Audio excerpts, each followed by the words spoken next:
Ross Taylor couldn't see at night or when the clouds were in. Eventually, he had to see an eye specialist who would fix his eyesight. In the 2 years before the change, he still averaged more than 50 in international cricket. The top level of batting talent can basically see in the dark. That is who we are talking about in our new book, The Art of Batting. Head over and order your copy today. This video is brought to you by our supporters on Patreon. If you want to be part of the community that makes content like this, head over now.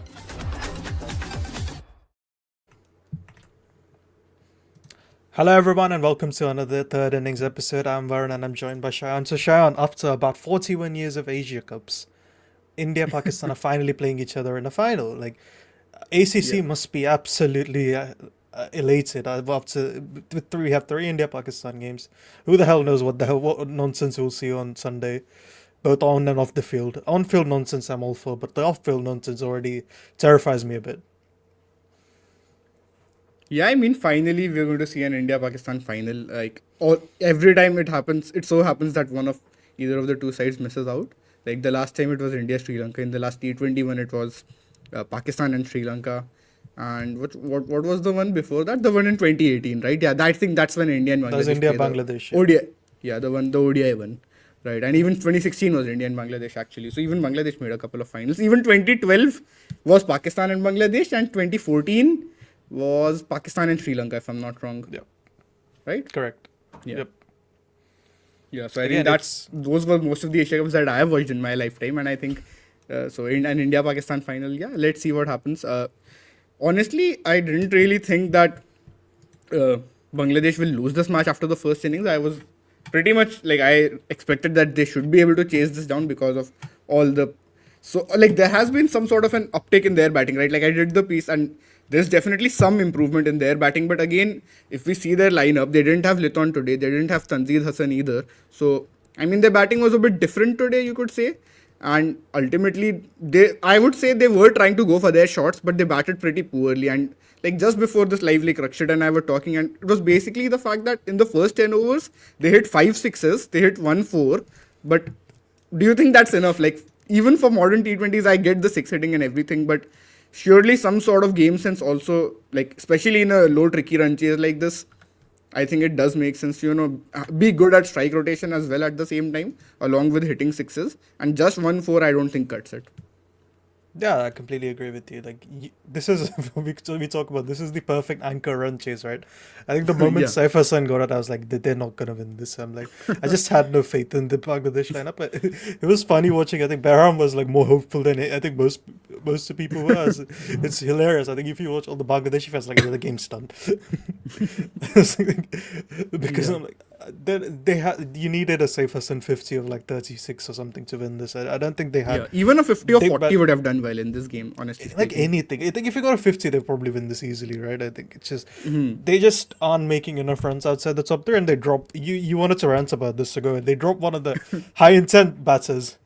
Yeah, Tanzeel has been doing, like he's had a pretty good time for Bangladesh. I think, I would say at least for Bangladesh, he's had a good time this year in T20Is. And so even in this Asia Cup, he had that one innings against Afghanistan where he really killed the game at the top by batting fast. But I think maybe because he was also not scoring a lot of runs per se in this tournament in particular. And the same thing has happened with Iman as well, where we know he's a high intent batter. And I think with high intent batters, that's the sort of thing that we're talking about, right? He took his chance, like he went for the pull and ultimately he got out. So I think it's not very surprising. But again, even Liton was not available, and as much as we can criticize Liton for like his strike rate or just not getting, like, he's not that great in T20s, but even he improved this year. And maybe this was the sort of game where he could have come into the picture. So I don't really know, like, even he missed out on this game. I was actually thinking he will play today because my guess was they rested him for the last game because of the back-to-back games, but I'm not so sure. No, I think I believe he was injured anyway, even before last game. Fair enough. It wasn't a rest. So yeah. So I thought he might be able to come back today, but yeah, fair enough. If it was still persistent, then it's fair. Yeah, I think we also have to talk about Shaheen Shah Afridi's bowling, right? He was absolutely brilliant. For the first time this tournament, I thought he was on it from ball one. I do think it's also, sometimes we also have to be careful that bad shots sometimes are a symptom of good balls, if it makes sense, because batters stop trusting their own stuff and do stupid shit. So I do think there was an element of that with the Bangladesh versus Shaheen. some of those deliveries, dude, I'm like, this is good, this is good. I'm like, he didn't do fancy cute shit. He stuck to the hard length. He backed that good length, and he just banged away Exactly. most of the time, right? The occasional time, a couple of times he went off it and he got punished for it, but most of the time I thought it was a near flawless power play by him. They Yeah, he also was bring very on good, Harris though. Turf, and I will not lie, when I saw Harris Turf, I was terrified that it's going to be a 15-run over again, but he gets a wicket. So I guess all's good. In the end, he bowls 2 overs in the power play. Never in my life did I think that would happen, but yes.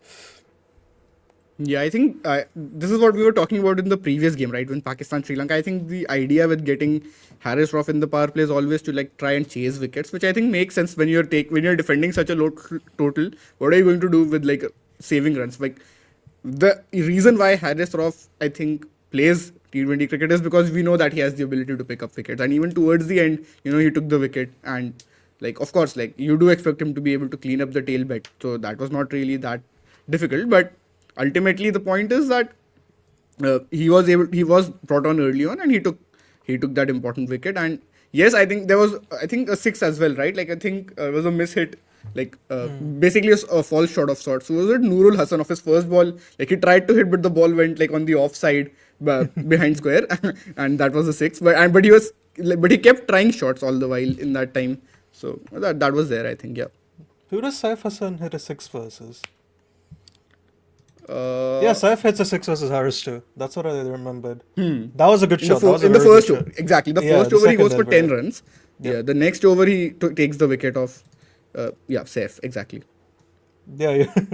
I think it's yeah. So they hit. I think as you were saying, they hit 5 sixes in like the first 10 overs, and they only hit 2 Yeah. sixes. Both at so in the 15th over and the 20th over. Right? So it's just like they had a lot of intent and they're just nothing. So it's like, Like there was not like a unfortunate. persistent this thing where, either they're hitting a lot or they're, like able to rotate strike effectively, because the run rate was never really an issue, right? And I think as much as we criticize like commentators for not getting high intent batting and all those things, I think today was that sort of game probably to an extent. Although I will say like Sunil Gavaskar, like the man really hates high attacking shots when they don't go well, which I think at least for the execution, I think it's fair to be critical of those, and especially at that situation, maybe you don't necessarily need to go for the power hit. But I think I can also see the perspective of the batter that okay, they want to get a boundary so that there's some pressure released at that point, because ultimately what happened, like Pakistan were able to like slow them down in the middle overs, right? And maybe that was the reason why they wanted to take a chance. But I think we can definitely be critical of the way they played their shots. There is no doubt about that. Yeah, so I think you have to, probably talk through the bowling for a bit, though, because I think the moment Saif got out, I just took a bit of a break. So the Pakistan's best bowler, Saim Ayub, again, he turned up. So as he's done the whole tournament, he was brilliant again, wasn't he? Like he just bowled. What was it? What does he do? I think they were showing the stat. Like it's like he bowls 90% carom balls to right-handed batters and like 96% off spinners to left-handers. Yeah, so I think essentially the idea is that And he then can we turn have the the ball man away from Pro Sports coming up with this. Baram, welcome. Yeah. And I'm fucking off. Hello. All right then. Pakistan have defeated Bangladesh by 11 runs in a nervy game, Shayan. And now for the very first time in Asia Cup history, we have an India-Pakistan final. It's a broadcaster's dream. 2 Nagin derbies, 3 India-Pakistan games. The plant that Jay Shah had sowed is finally a tree today. I mean, yeah, India-Pakistan final is definitely the broadcaster's dream, right? Like, and I think Yes. even from a fan's perspective, like I've watched most Asia Cups since 2012, and I was just talking to Varun about the same thing. Like I was just listing all the finals that we've seen over the years, and somehow it's either India or Pakistan who end up missing out on the final, and they never really end up meeting in the final. So I think, let's see what happens in the final. But I think for today's game, after the first innings, I was pretty confident that okay, Bangladesh should be able to chase this, because we've been talking about the improvement in their batting and everything. But today, I think it was a dismal show from them, to be very honest. And like it does look close towards the end, because Rishad Hossain got a few hits, and when he hit that 4 and when he hit a 6, maybe then it got like okay, can he hit 2 sixes of 2 balls? But honestly, the game I don't think was that close. And like through that middle overs period, they really, I feel like Pakistan were able to control the game much better. And Yeah, of course, I mean, Shaheen look, also bowled well Bangladesh- up top. I don't know who the player of the match is right now, but I'm guessing it's probably Shaheen Shah Afridi. I mean, good I on would Salman assume Ali so. Agha. Good on Salman Ali Agha to give him 3 power play overs once again because you needed Shaheen to strike. And Pakistan took 3 power play wickets, right? Shaheen in his 3 power play overs delivered with 2 for 11. And then in his death overs, he conceded 6 runs and took another wicket. The big one, by the way, Shamim. Yeah, Shamim was the guy who had Exactly. to take Bangladesh over the line. The onus was on him. And by removing him, Shaheen somewhat sealed the game, although it did kind of stay alive for a bit. And yes, I mean, look, 3 for 17 with the ball, played 4 overs, and promoted in the batting order. Was dropped twice, by the way, on 1 and 3. Delivered with 19 of 13 with the bat. He's got to be player of the match. And he was the sort of guy who... Yeah, he was the player of the match. He is the player of the match. He had to be. Pakistan were depending on him to deliver with the ball because without Shaheen, they weren't winning this. Let's talk a bit about Bangladesh's fielding. Now, Shaheen dropped on 1 by Nurul and on 3 by Shaq Mehdi Hassan. He scores 19 of 13. Mohammad Nawaz dropped on 0 by Pervez Iman, your boy, and he scores 25 of 15. And then they missed a run-out opportunity as well. They had a couple of misfields, an overthrow. I feel like all things considered, it was Bangladesh's fielding that really cost them this virtual semi-final. Yeah, completely agree with that. There's even before this live started, Rakshit and I were talking, and he also said the same thing that, they didn't really field that well. And because of the fact that they dropped Shaheen twice, if they just took the wicket of Shaheen, I think the first catch was still probably, it looked like it should have been taken, but if he took it, it would have been a bit of a screamer, I guess. But the second catch, at least, that had to be taken. And if they took the catch right there, who knows, the game could have been much different because Shaheen, he made only 19 runs. Like on paper, it's not a big contribution, but the fact that he was able to push that momentum forward and wrestle some control back in Pakistan's favor, because in the first 10 overs, their batting was just horrible, honestly. Like, it was not even worth watching as a cricket fan, to be very, very honest. Yeah, it was like my dad was watching it with me. I'm telling you, he was saying, why are they just logging the ball without even watching it? Attacking cricket and everything is fine, but you need to be able to execute the shots properly, right? And Shaheen, I think, definitely more than did his job with the bat. And then again, with the ball, I think, as you keep mentioning, he stuck to the good length and he was not trying anything very too funky or anything, but I think that is what really got him his success. And he was bowling around high 130s, 140s. So, yeah, pretty good performance from him. I mean, you described Pakistan's batting, especially the first 10 overs, as horrible and dire. I don't think those are strong enough adjectives. It was flat out atrocious. 27 for 2. 27 for 2 in the power play is just a complete shit show, right? You know that in Dubai, especially on a used surface, because the surface was tired, right? You could tell that run scoring wasn't easy and the outfield is sluggish in Dubai, right? We know that. So 27 for 2 in the power play is absolutely atrocious because you need to go hard. And then, even in 10 overs, Pakistan were 46 for 4. So in 4 post power play overs, you've only managed 19 runs. Should have been 20. There was 1 run short, if you remember. And they needed every single run. Yeah. And then at the 15-over mark, Pakistan somewhat recovered at the 15-over mark because they were 83 for 6, so they added 37 runs in the next 5 overs after. That is when Shaheen had that, he hit a couple of sixes. Yes. And one of those 6 was a monster 6, honestly. Rosie, top tier, and those 2 sixes really helped. And then Pakistan did well at the death. I feel like for them to get to 135 for 8 from 83 for 6 in 15 overs, that was quite a splendid effort because you're scoring 52 runs in the last 5 overs despite not having enough wickets in the bank, right? So I think that was good by Pakistan. Similarly, if you look at Bangladesh, they had a better power play in terms of runs than Pakistan. They scored 36, but they lost 3 wickets. So they lost an extra wicket and they lost all 3 of their guys up front who were supposed to score runs. Saif Hassan was the big wicket. And then at the 10-over mark, they were 58 for 4. So still ahead from Pakistan. Pakistan were 46 from 4. So that's 12 runs better. And then at the 15-over mark, it was very similar. Pakistan 83 for 6, Bangladesh 85 for 6. So 2 runs better, but they don't have that quality of depth, right, in their batting. Pakistan do still have some batters up their sleeve, to bat in the lower middle order. So ultimately, Bangladesh fall 11 runs short. They end up with 124 for 9 in 20 overs, only managed 39 runs in the 5 death overs. I think both teams batted poorly. I'm not going to take any credit away from the bowlers, and we'll talk about the bowlers, but both teams could have done better. Pakistan should have scored more runs, and Bangladesh should have chased this. Like, they kind of imploded and self-destructed because at one point, they just needed singles, right? The scoring rate pressure wasn't on, and then you have Shaq, Mehdi Hassan, and Nurul kind of throw their wickets away. They go for those big shots where you have protection in the deep. So you might as well take singles and keep yourself alive because if it comes down to the last 5 overs where you need less than 10 runs per over, let's say, wickets in hand help. You had to go with old school over here. This comes back to what Sunny Ji was talking about on comms. I was saying the same thing to Varun as well. That, he was really angry when I think it was Nurul Hassan. No, it was I think when Mehdi got out, like he got out in the deep, right? Like he tried to hit and got out in the deep. He was really angry at that point that like why would you throw your wicket away in such a run chase? And although I think it's fair that okay, attacking shots, like batters will try and take some risks and everything, and maybe because Pakistan were able to put the squeeze on like once the fielding restrictions were over, and even in the power play they took 3 wickets, right? So you can understand that there was some pressure building on Bangladesh as well. They would have wanted to get some boundaries and control the run rate. I think that is the argument. I think that is the argument for the batter trying to hit that shot. But ultimately what happens is that the execution is off, and you don't maybe need to just slog randomly, and maybe strike rotation was definitely weak, because if you see the first 10 overs, they hit 5 sixes, they only hit 1 4 in that time. And then you can calculate the strike rotation yourself, like how bad it is. Yeah. I mean, look, both teams made grave errors with the bat. Bangladesh, when you're only chasing 136, maybe you don't go for, lofted shots in areas where you've got protection. Because this is what India do really well. They, post power play, go for lofted shots in areas where they back themselves to clear the inner ring field. If Bangladesh did that, that would make a bit more sense to me, but they were just kind of trying to score big in areas where you had fielders in the deep.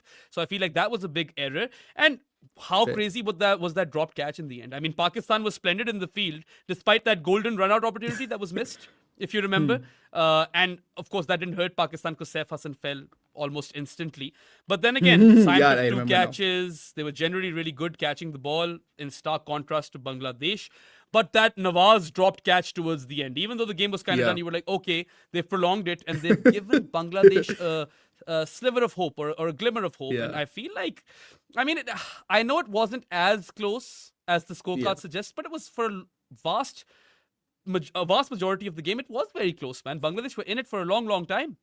And they should have I would have to say, I think we can, probably till the point Saif Hassan was batting, we can still say that Bangladesh were ahead in this game, because the target was not very high, right? Even at that point, what was the score when he got out? Was it 29 for 3? Something like that, yes. It was. Yep, exactly. It was 29 for 3, and then immediately Nurul Hassan came and he hit a 6 off the first ball, which was a miss hit, by the way. Like he tried to hit towards the onside behind square, but it went offside behind square. I actually liked their tactics. They were going for low-value wickets and trying to take the pressure off, but it didn't quite work out for Bangladesh. And yes, the surface was tired, but I feel like both teams kind of underwhelmed with the bat, despite the surface being tired, right? I agree so the with slow that. side, but it wasn't a 135 pitch. It was easily a 150 pitch. And then Bangladesh really should have chased this down, man. Also, Pakistan were unchanged. I think they should have played Hassan Nawaz, because in 6 innings in T20Is versus Bangladesh, Hassan Nawaz averages 30.8 with the bat at a strike rate of 175. So Rashad Hussain is a bowler that he really takes down, and he was playing today. So not playing him was an error on Pakistan's part. But Bangladesh, I know Liton was injured, so Jakir was still captaining. I feel like you had to play Nasum, man. Nasum is a slow left armer. Pakistan don't know how to play slow left armers. That is a very interesting point, actually. Yeah, it doesn't matter about quality. They just can't play the bowling type. And Nasum could have potentially played ahead of Shaq Mehdi Hassan or even Taskin, right? I know Shaq does well. Even both of those guys do well, actually. Yeah, if you think about it. Pakistan were 2 for 15 or 15 for 2 in the first 4 overs. So Shaq Mehdi Hassan had figures of 1 for 7 in 2 power play overs, and Taskin had figures of 1 for 8 in 2 power play overs. So you could say that the changes kind of worked because they brought those guys back in. But then again, ultimately I feel like if you just have one slow left armer in your kitty, you can really trouble Pakistan. And maybe ultimately it comes down to the drop catches, but that's another tactical error they made. And also, I mean, Shayan, you've written the piece on Bangladesh. Yeah. In amongst all of their high intent top order batters, I love Tanzeed the most. That's what I was talking to Varun. Yeah. Really Why make was a he difference. not playing? You remember the Afghanistan game, right? Remember he was 34 of 14 or 34 of 12 in the power play? Yeah. Right? He slowed down after that, but that's exactly what you need. If he scored a rapid 30 today, it was game set match for Bangladesh. So I have no idea why didn't he play today?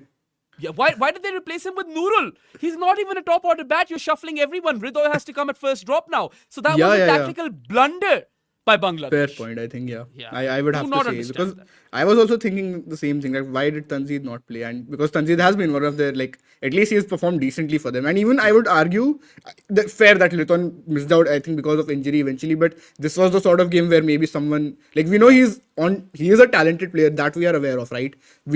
Of course, he has not lived up to his potential and everything. And maybe this year, of course, he has not been their best T20 batter or anything, but he has also shown some sort of improvement. Like compared to last year, he was really bad in T20Is. So this year, maybe if he was there in a run chase like this, he could have been handy, I thought.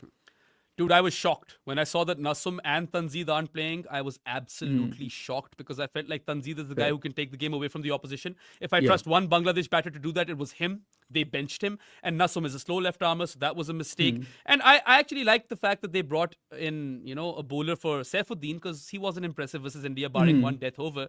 But then, who do you bring in? Shaq Mehdi Hassan or Taskin? They both do well ultimately. 1 for 7 in 2 power play overs for Shaq Mehdi Hassan and 1 for 8 in 2 power play overs for Taskin. So they do their job over there.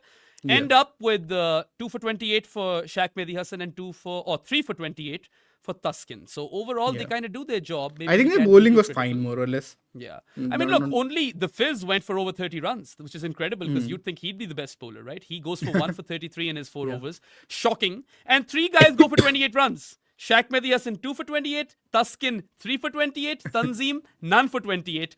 It's just like everyone was obsessed with going at 7 runs per over on the dot. But the guy who impressed me the most with the ball for Bangladesh was Rashad Hussain. He took 2 catches early on. So there's that. And then he comes in and, he takes 2 for 18 in his 4 overs. He was the pick of Bangladesh's bowlers. And I feel like he didn't deserve to be on the losing side today because even towards the end, he was the only one kind of giving a fight. So you've got to feel for Rashad. And Bangladesh, this will sting them. The final was in their grasp, honestly. And they were once again going to ruin the broadcasters' party by making sure that India and Pakistan don't play in the final once again. But look, it's great for business. Right? 3 India-Pakistan games, even for us, because we had our most 2 successful live shows after those 2 India-Pakistan games, by the way, ever on good areas. So we're not complaining. We're happy with that. All right. So we've discussed Bangladesh's bowlers. Let's talk a bit about Pakistan's batting for a second, right? Yeah. There was a short run. They couldn't hit the ball off the square. Like you said, they were attacking shots in there, but they just couldn't manage to score big runs. And then there were 55 dots, bro. 55 dots. So you're either attacking or you're dead batting, which is just not the ploy over here. Unless you're the West Indies from 2012 or 2016, that's not going to work.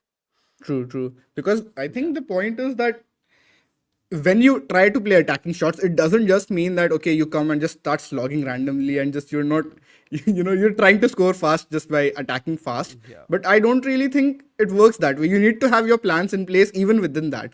So exactly what we were talking about yesterday with Abhishek Sharma, right? He plays the field really smartly and he's watching the ball till the last moment. When you see that first 6 that he hit of Shaheen in that game against Pakistan, like he is a guy who is an attacking player. He puts low value on his wicket, but he knows exactly what he's doing. And we also see this with a bunch of anchor batters like Gill is there, Pathum Nisanka, these sorts of guys. They also score fast in the power play, right? It's not like they are like scoring at a snail's pace or anything. But 27 is simply just not acceptable for me. And I didn't understand why didn't they promote Harris in the power play? Like, why are you playing him if he's not? That.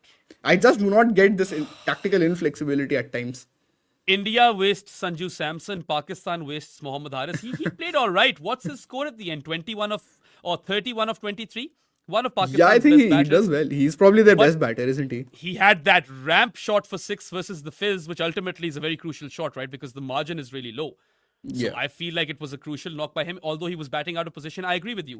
Why not send him in the power play, especially when you've lost an early wicket? Why are you sending Saim Ayub out in the first 2 overs? He goes out again.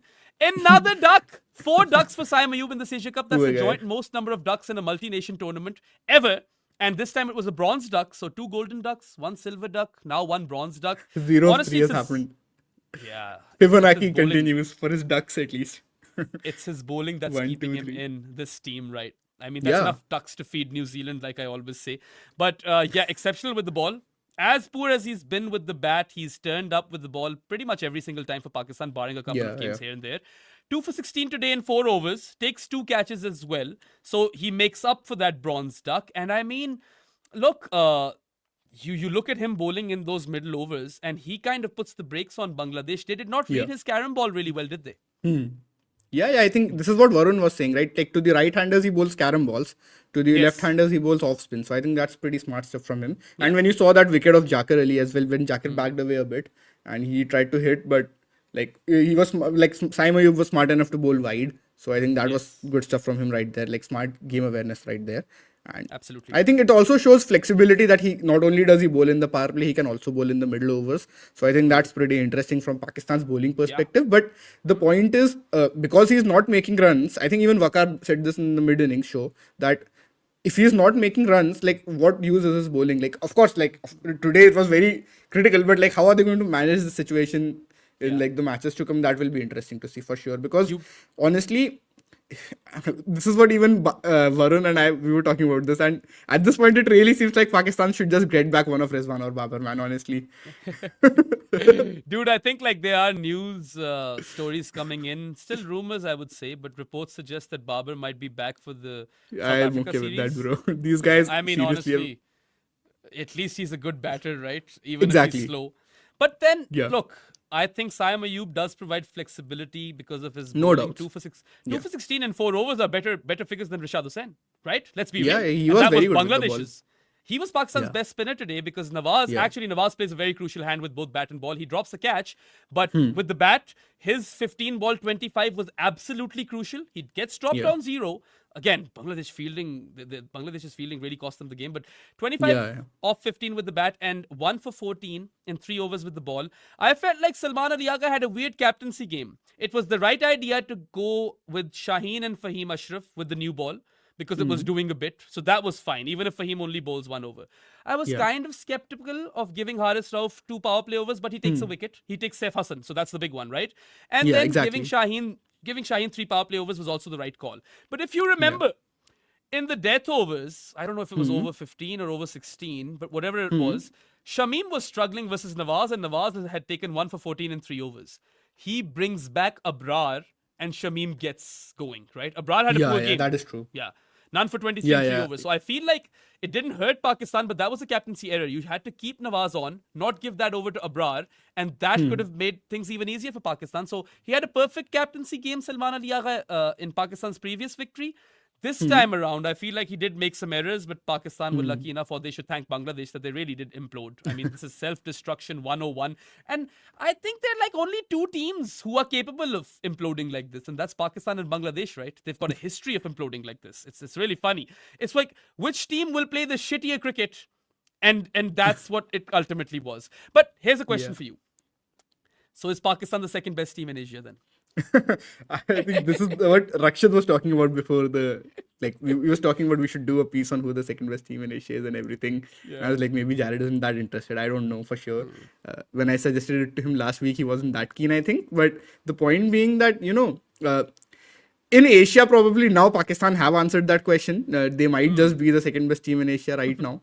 Simply because they've made the final, they won the try series as well, and they've been on a bit of a run, right? Like under Mike Hesson, they've definitely shown some sort of improvement, at least in terms of their win-loss record. I think we can be very critical of their batting for sure, especially in this tournament. But then it's been a low-scoring tournament to be like. In their defense, the batting hasn't been very easy in this tournament, and their bowlers have stepped up pretty much. So, yeah, probably they are the second best team in Asia right now. But on truer surfaces, let's see. But on truer surfaces, which other team comes close? Bangladesh might be even more disadvantaged then, and same for Afghanistan.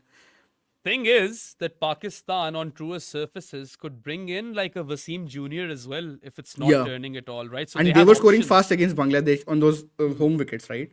Yes. When they won the series. So yeah, true batting surfaces, I would say Pakistan does have a decent batting order. I'm not going to say good, that's a bit of a stretch, but I think like based on their bowling attack, because that's really stepped up every single time. It's the bowlers who bailed them out in this Asia Cup. True, Batting is underwhelmed over and over and over again. They haven't had a perfect batting game. Their best game was that India game in which they score 171, and even in that game they're dead batting in the death overs and they're leaving deliveries. So yes, batting is a massive question mark for Pakistan, but they've answered a lot of questions with the ball, and I think they've actually been the best fielding side in this Asia Cup. Might be actually. I think they have been. They have Because dropped India have been minimal horrible. catches. India have been Bangladesh horrible. were very good yesterday. Today they were horrible. Versus Sri Lanka, Bangladesh won that game despite dropping catches. And today, their fielding cost them the game. So let's take them out. Sri Lanka, maybe. Maybe it's between Sri Lanka and Pakistan with respect to who's been the best fielding team in this Asia Cup. But Pakistan are really pushing for that award. And I feel like you've got to give Mike Hesson credit for that, because he does bring an air of professionalism with him. He's a modern day coach. He's coached some top level teams like New Zealand and RCB, and even Islamabad United in the PSL, man. They've done really well. right? You've got to give him credit over there as well. So I feel like I like him. He's a proactive coach, but I don't like the tactical rigidity by Pakistan, because why not send Haris up the order today? Give him the power play. Why is Salman Ali Agha coming in the power play? That guy shouldn't be exactly. That is what I simply could not understand. And what really baffles me about Salman Ali Agha, the T20 batter, is you have obviously covered more Pakistan Test cricket than I have. He has a sweep shot. He has a reverse sweep. He can like pull the ball away. Like he can drive. He can use. He also has one shot up and over extra cover that we haven't seen a lot of in the Asia Cup. But today his shots were weird, right? He was using his feet to kind of slap the ball over long off and extra cover. It wasn't convincing. Even his batting remains to be, I think, a question mark. Yeah. I think I think in the last 16 innings, he has scored his runs at a strike rate of like under 100 and is averaging 19. I don't think that must have changed after this game, because what is it score at the end of the 19 of 24 today. Oh my God, that's exactly what he's done in his last 16 games. Exactly what he's done, right? So, I mean, that's a big question mark. You can't have two similar guys in there in Hussain Talat and Salman Ali Agha. You've got to make space for Hassan Nawaz. And if Salman Ali Agha is the captain, then Hussain Talat has to go. Exactly. I think that simply because Hussain Talat had a good game in the last match, it was very, very tough for them to make that call and drop him. But maybe for the final, if they really want to like take that risk, not a risk, it's like, it's kind of unfair on Hussain Talat. I get it, because he just won player of the match in your previous win against Sri Lanka. And today, okay, fine, whatever happened today. But the point being, if in the next match, they get in Hassan Nawaz, someone who has a reputation of hitting spin, right? So if he can come in back against India, they might be better off, don't you think? Yeah, I think so. I also feel like, Abrar Ahmed's performance will be key, because he did well versus India when they didn't really need a lot of runs. But when they did, he got smashed, right? And his lines were really poor. He was feeding Abhishek Sharma's legs. You never do that. You don't let him swing in the arc. You try to at least make him stretch his arms, right? So I don't know. Today he had an unconvincing game, none for 23 in 3 overs. But I mean, look, ultimately I feel like Pakistan have somewhat managed their bowlers fine. Fahim Ashraf bowled one power play over, one death over, none for 18, which is fine for your 5th, 6th bowler, right? Abrar, none for 23, okay, has had a good Asia Cup. Other than 2 games, you'd take it. Nawaz finally turns up in 2 of these games in the Super 4. First, he has the match-winning unbeaten 38 of 24 versus Sri Lanka. And today, 1 for 14 in 3 overs and 25 of 15 with the bat. You'd take it. You think he's really important. And Shaheen, I feel like if Pakistan want or if they want to give themselves a chance to defeat India, Shaheen Shah Afridi really needs to turn up, man. He's the guy who has to do it. There's no one else. And he's been poor versus India ever since that Dubai game in the 2021 T20 World Cup. He hasn't done anything. He is averaging 126 with the ball since then versus India. His economy rate is 9.1. Yes, it's poor stuff. He's taken 1 wicket versus India in all those games. So if Pakistan want any chance... Must be the one where KL Rahul gets out in 2022. I'm trying to think. No, 2022 Asia Cup. No, I'm talking about the 2022 T20 World Cup. Do you remember? Yes. It was Shaheen who got him out, right? When he got out inside edging the ball, I think.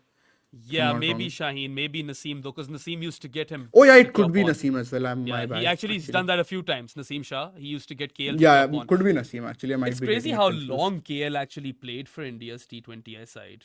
Now that I come to think of it, because he did have a good run, but I think he really drops off. Oh yeah, it was Naseem. Fair. It was Naseem. I don't know who that wicket was for Shino.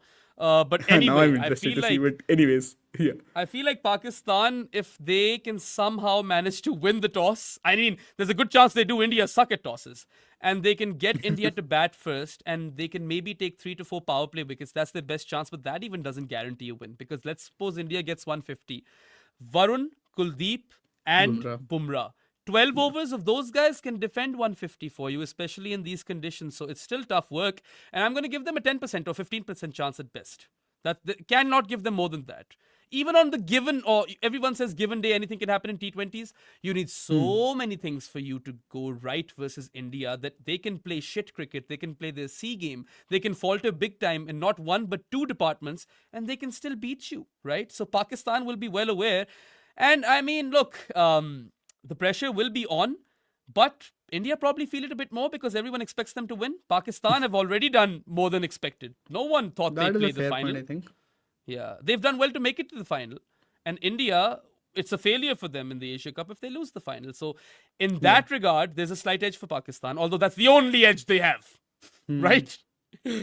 Yeah, well, let's No, I think see you how. have a point there, but Another guy it's who just the fact that, as you say, the gulf is so big between the two teams, and probably a 15-20% chance, whatever you're saying, Yeah. could be around that. Yeah.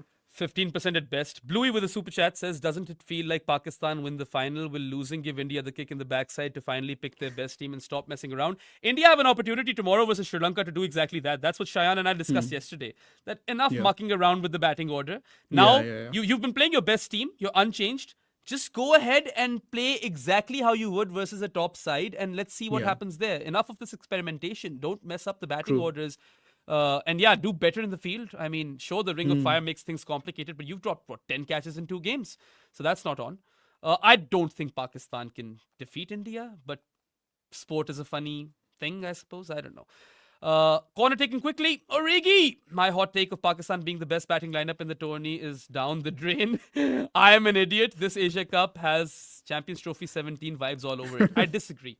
I disagree because in the Champions Trophy, Pakistan, after losing to India or getting decimated by India in the first game, they have one scrappy game, the Sri Lanka game.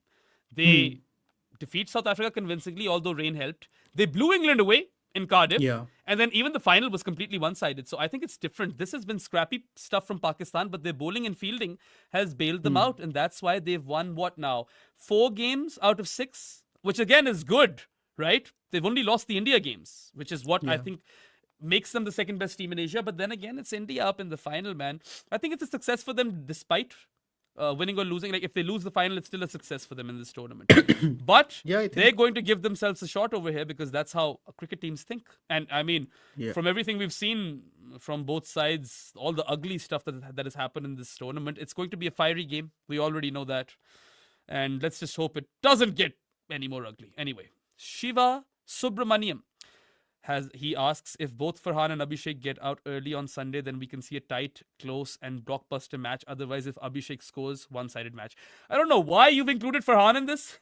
Like, I don't get the logic. I wouldn't take Abhishek or Farhan's name in the same breath as Abhishek Sharma. And yes, if Abhishek Sharma survives 3-4 overs, could be game over. That's what he does. If he's 30 off 12, you're done. You're not catching up to that. You cannot outbat this Indian team. You have to get lucky with the toss, and you have to get them under pressure with the ball. You've seen enough evidence that you can do that. Yesterday, Abhishek Sharma scored 75 of 37. The rest of India scored 93 of 83. So there is some evidence over there. Although if India get things right with their batting order, I don't see that happening either. Yeah. So what's next think- in terms of Super Chat? Yeah, what do you think? Yeah, I think it's just the fact that Abhishek is very important and he's carried India's batting somewhat in this tournament. But India do have enough batting quality. I feel that if ultimately in a big final Abhishek gets out early, they should be able to recover and still post a challenging enough total that I'm assuming they're batting first and they lose Abhishek early. In that case, they still have enough batting quality in their team to be able to, for their bowlers, as you mentioned, the 12 overs from Bumrah, Kuldeep and Varun, I think that always keeps them in the game, in my opinion. And the same thing with if they're chasing, even if Abhishek gets out early, because their bowlers are so good, I do back the other batters also to be able to get the job done, mostly. Yes, I mean, look, just because they've been poor doesn't mean that they will be poor here on. They've there's been poor quality there. tactically, I think. That is also Yes. another thing, in the sense that Agreed. but I think I wouldn't say poor, I would say they've experimented more, honestly speaking. They haven't been poor, it's just that they've tried different stuff. I think if you're Sanju Samson, you probably don't agree. He might be going, okay, dude, one game I'm batting here, one game I'm batting in the middle, one game I'm not even batting, so that's a bit off. But Yeah, apart from that, I mean, agree. I still don't understand that. I would play Jitesh tomorrow to just see if that works out versus Maybe, Sri Lanka. maybe. Yeah, but anyway, Abhijit Shivanandan has a generous super chat. Thank you, Abhijit. And you're on every show of mine these days, so thank you for that as well. Disappointed with Bangladesh's performance. I didn't want another India-Pakistan final with all the off-field nonsense. Look, I understand your sentiment. None of us enjoys the off-field nonsense because, sure, both countries don't get along politically, but it shouldn't peter down to the sport. I feel like, the fact that the cricketers have gotten involved in all of this does kind of, come across as a downer. But these things aren't in our control, Abhijit. So think of it from a perspective where at least there's going to be a high-profile final. Because let's be honest, how many people were tuning in for India versus Bangladesh? Just India? Now the world will be watching, right? Hey, Bangladesh have a lot of fans, man. Come on. Yeah. Bangladesh Enjoying fans his are a lineup. lot. Honestly, It's not a big Shayan, rivalry. I'll tell you what, Bangladesh have done Pakistan a solid in this Asia Cup by defeating Afghanistan and Sri Lanka. Because Afghanistan is a tricky game. That's also a geopolitically tricky game for Pakistan. They relieved them from that pressure, and by defeating Sri Lanka, they ensured that Pakistan can qualify for the final by defeating Bangladesh. So they have done Pakistan a solid. Fair Anyway. enough, I think. Yeah. Bluey asks, if you put this Pakistan team in any other jersey, India trounced them Sunday. The cornered Tigers, Juju and the bad blood make India ripe for an upset. Look, can Pakistan put India under pressure? Yes. Can India defeat Pakistan despite being put under pressure? Yes. I don't think there's any better way to sum this up. They are strong favorites, heavy favorites, but that tag alone has weight. So I kind of see what you're saying. And then we know that this is not a game that anyone wants to lose in India or in Pakistan, but at least with Pakistan, they know they're not as good a side. So even if they lose, they know it'll be fine. And people will be happy they made the final. So there is that nuance or there is that difference. And also, there are three players, Shayan. Three important players for Pakistan. One is obviously Shaheen Shah Afridi. We discussed him, and he's had two really good games. 3 for 28 versus Sri Lanka. He's bowled 3 power play overs in each game. So good job, Salman Ali Agha. Today, he removed Imon for a silver duck. That's a big wicket, right? He did that with his 5th delivery. And that is the 22nd time Shaheen Shah Afridi has struck in the first over of T20I. He needs to do that again versus India, if they need to stand a chance. Then he removes Tauhid Ridoy in his 3rd over. 2 for 11 in 3 power play overs. And then Shamim is a big wicket at the death. So that 3 for 17 and 19 of 23 with the bat, despite getting dropped twice early on, I feel like he'll be key. Haris Rauf is key, dude. I don't know why you guys continue to take the piss out of me for saying that Haris Rauf is a very good matchup versus India, because he's kind of always done well. People just remember the Kohli sixes. Take those out and he has a splendid record versus India. Even in the previous game, he took 2 for 26. And tonight he ends the game. First, important wicket of Saif Hassan in the power play. And then 2 wickets in the death overs despite pulling up. 3 for 33. I know those figures aren't screaming brilliant, but he's doing his job, and he is the sort of guy whose pace can rattle India. So that's 2 people. And then Fakhar Zaman. Even if things aren't going well for him, you know that he can take down any team on a given day. I don't see think any with of the players Fakhar, who it's could- always he has the ability to perform in a big game. I think I know it's not always fair to look at things this way, but for me at least, maybe it's just biased from the Champions Trophy final and the occasions where Fakhar has actually stepped up for Pakistan when they've needed him in big tournaments and stuff. But I always feel like whenever there is something on the line, there is a big game, Fakhar is that sort of player who can really take the game away from you. But again, in T20s it stands less, so I feel T20 is not his best format. I think I trust him more in ODI cricket, but in but in T20 cricket, again today's innings was so off. I don't really know from that point of view if he'll be that big of a threat, but let's see. He's had 2 really poor games, but in that India game, it was a 50-50 call on the dismissal. I thought it was out. Jared thought it was not out, right? Those things always go one way or another, so I don't think that was a talking point per se. But he looked brilliant for his 8-ball 15. He was taking Bumrah on. He stepped out to Bumrah as well, I think, if I'm not wrong. He did, and that's why I feel like he's going to be a key player. And it's just those 3 players. I feel like if they perform, Pakistan have a chance. Otherwise, they don't, because everyone else is far too low on quality. And Shaheen has an issue versus India, clearly. So we've highlighted that already. Got a super chat from Abdul TS. He asks, would you keep Rana Fahim Ashraf or take a punt on someone? I feel like Fahim Ashraf has done enough to stay in the side, gives you some buffer overs. Today he was 14 of 9, unbeaten at the end, so some valuable runs as well. He's a really good boundary rider. I'd keep him. Yeah, and if it's a fresh deck, then maybe you go with the extra seamer as opposed to the extra spinner, right? I actually don't know think the that answer, is but fair. if you get spongy bounce, he becomes really handy. He's the Dubey of Pakistan. Yeah, in a way, actually, that parallel sort of makes sense. And with him, of course, with batting, I think you get some depth towards the end. And with the ball, I think he can bowl a bit at the end as well. But I think mostly his best utility is probably bowling 2 overs in the power play and, bowling at that right line and length. And so if I don't really think they will drop him. So it's fine. I think they can keep him. I don't think they should drop him because he is a reliable hitter at the death. He's shown you time and again in this Asia Cup as well, right? He's been in form at least. Yeah. Last time versus India, he was 20 unbeaten off 8, right? He even slammed a 6 off the last ball. Yes, he was dropped once by Gill on 6. Yeah, he was dropped. I mean, fortune favors the brave, and India need to step it up in the field as well. Do we have any more super chats? Or not, Varun? Because I can't see shit today. I'm on from Saad's account, right? Oh. Yeah, I'm not logged in. Do we? I actually think there was an interesting comment. I don't think it was a super Okay. chat, but I'm just trying to find that. Where has Sure. it gone? No more super Yeah, chats. Oh, there are no more super chats. All right, Varun, I will. but there is a have chat you I wanted to address. Okay. I wanted to address this one. take So it was take the Manish. Cheyenne chat. Yeah. So it was Manish. She was saying that just feeling that Ayub is going to score the most runs in the final for Pakistan. I mean- and knowing Law of averages, Manish suggests that Saim Ayub is about to score runs and Abhishek Sharma is bound to fail at some point. I'm just putting that out there, right? Because how consistently can that guy bat? He's clearly the best batter of the Asia Cup, regardless of what he does from here. I'm willing to Yeah, say yeah. that because he's just been phenomenal, beyond phenomenal. That he But is. look, it's going to be a very fun final. India, fortunate that they've got a game in hand right now to kind of test things and get things right. Anyway, Shiva Subramaniam with another super chat asks if India loses, entire responsibility should be on Gautam Gambhir for messing up the entire batting lineup throughout the tournament. Prince will also get hate. What's your take, Shayan, on that? Yeah, I think if India actually end up losing the tournament, Gambhir is definitely going to get a lot of criticism simply because of the fact that India's quality is so good, they should not be losing this tournament. And I think if they're defeated fair and square, that is okay. But if they lose because of tactical mistakes, I think it would be fair to criticize them. And the issue is that if they cannot really, how do I put it? The Gill thing that he will also get a lot of it. I kind of see it because while he hasn't done too much wrong in this tournament, he's been okay. He had a good game versus Pakistan, got a good start last game as well. But the point is that if with Gill, what has happened is because he is opening, Samson is not playing in that opening slot, and maybe because of that, there will be people who will ask their questions. But I don't think it's fair to criticize just Gill for that. That's more about how India have managed their batters and everything.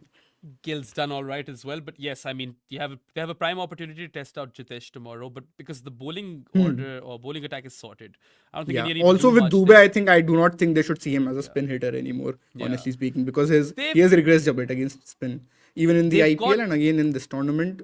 I don't really think they should trust him that much as a spinner, as a spin basher.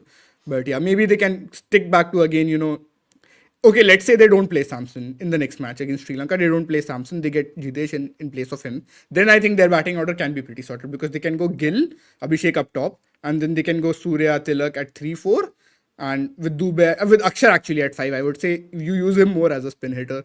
And then at number 6, you can have, obviously, you have your Hardik and everyone. Hardik and Jitesh, then you have at 6 and 7. And maybe in place of Dubey, you can consider playing Arshdeep. I think that is the way I would look at it. But obviously now, so much has happened in the tournament. I don't think there's a need to change around too much, because that causes confusions for the players that are already playing. So in that sense, I think it's probably fair to stick to whatever it is, but just be smarter with the entry points in that game. Yeah. I feel like they've got most bases covered if they try Jitesh tomorrow. As you said, Gill and Yeah. Abhishek open. If Gill goes out, then Sky comes in. If Abhishek goes out, then Tilak comes in. Similar Correct. story with Akshar and Hardik, right? And Yeah. you have the liberty to bat Jitesh at 7, which is his role. It's Yeah. his role for his IPL team, and that's Yeah. kind of what he's built to do. And not a lot of teams, or no team in the world, has a keeper batter who can play that role. At the back end of an innings. So Interesting. think about it, right? Klaasen is retired. Every other Yeah. keeper bats in the top. But even order. Klaasen is more of a middle overs basher. He's also not Yes. like a finisher anyways. Exactly. So Jitesh is like a Dinesh Karthik sort of skill. Yeah, set, he's the DK template and he is DK's protege, so to say, because DK is coaching him at RCB and everything, and He he's worked even- a lot on his game. He even got him in the Lord's Test. I remember DK mentioned Yeah, that yeah, on yeah. comms. Yeah. I remember, Anyway, yeah. Pro Sports is in with the comment. This is Saad upstairs in the office taking a shit. And he says, Behram, your background looks familiar. Yes. If you guys like these posters, by the way, this Babar Azam one, if you want him back in the team, he will be back if you buy this poster. Pace is pace, yaar. Why would you not want Imran Khan, Shoaib Akhtar, Wasim Akram, and Waqar Yunus on your wall? And then we've got two Shaheen posters where it says they cannot play him, even though India can now play him. But the India rest, can are, play still, him the now, rest I are think. still struggling, right? And Would if you buy say the Nasir poster, Hussain has jinxed him? Would you say Yeah, Nasir maybe, but Hussain? Because since maybe then he has. But he's- let me just tell you guys that if you want these posters, you can reach out to Saad or Pro Sports, DM them, and if you buy Baba's poster, he'll be back in the team, and the king will stand tall again. And for Shaheen, if you buy this poster, or there are two posters, there's one over there as well. If you buy them ASAP, India will not be able to play him on Sunday. There you go. So just shameless plug, but anyway, that's a wrap. No more super chats. Yeah, we'll see you after the final now. In fact, I think maybe Robbie and Jared might see you after the final from what I'm hearing. So that'll What be a about fun tomorrow? show. We'll not do a live tomorrow? Oh yeah, India, we Sri will. Lanka. You guys will. I want a break tomorrow, bro. I'm not covering that game. I've done far too many of these. Even I want to take a break. No, I'm just kidding. Saurabh We'll is see. in for tomorrow. We'll see tomorrow what happens. We're going to force Varun to do a show with Saurabh tomorrow. That's what's going to happen. And yeah, I mean, it's still an interesting game, even though it's a dead rubber. Let's see I what feel like happens. India From needs a to tactical answer perspective, it's a very Yes. interesting game, as you said. Yeah, India do need to answer a few questions as far as their tactics go. And I suppose that kind of wraps this up. We're finally getting an India-Pakistan final in the Asia Cup for the very first time. Shiva Subramaniam with another super chat says, more than the match, I'm interested in the on-field masala. As long as it says civil, I'm fine with it. Even if they're like throwing verbal abuses at each other, I'm fine with that. Let's just not kind of politicize the sport any further, man. We're kind of done with that. Anyway, not in our control. No point in talking about it. And thank you for all of your interactions and your super chats. They are very welcome. And just a quick reminder, you can go to goodareas.co and bookmark that webpage. That can prove to be your one-stop shop for all the fun work we do as part of our team, whether it be written content, videos, or podcasts. And of course, I'm not sure if Varun mentioned this at the start, but all of our podcasts on the Good Areas network are powered by our supporters on Patreon. You can become one of them by going to Patreon /Good Areas Podcast, /Good Areas Podcast. And then you can enjoy ad-free content. You can talk to us exclusively. You can give us podcast recommendations. It's a very inclusive community. So I recommend you to join it. And that's all for now. Have a good day. Enjoy the Asia Cup final. It's somewhat been an entertaining tournament because barring India, it's been really competitive. I suppose that's the only way to put it. But let's see what these two teams, India and Pakistan, have in store for us in the final. We'll see you soon in another third innings. That's all for today, folks. Have a good one and goodbye. This video is brought to you by our supporters on Patreon. If you want to be part of the community that makes content like this, head over now.